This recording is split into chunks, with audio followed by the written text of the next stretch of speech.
เนี่ยผู้ใหญ่ก็เห็นยังนี่มารยาทงามอู้มารยาทงามอันนี้คือควายขี่ควายเนี่ยผู้ใหญ่ก็เห็นยังนี่ควายแท้มันแท้ขึ้นเดียเป็นวะ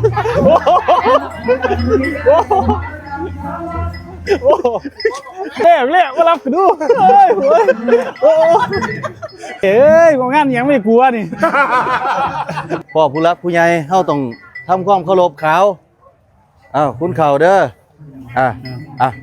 ทำความเคารพลูกทำความเคารพเร็วนั่นอันเฮ็ดได้ป่ะนี่อันเฮ็ดได้มารยาทงามอู้มารยาทงามอู้เอาตบหัวเนี่ยลูกหัวจักบาทเนี่ยดูเรื่อยนี่เขาไม่ได้มาดูควายนะเขามาดูกูนะนี่พุ่นผมกับควายคือกันแหละครับเจ้ากับควายคือหม่องใดมันอาจจะใหญ่ซ้ำกันละมั้ง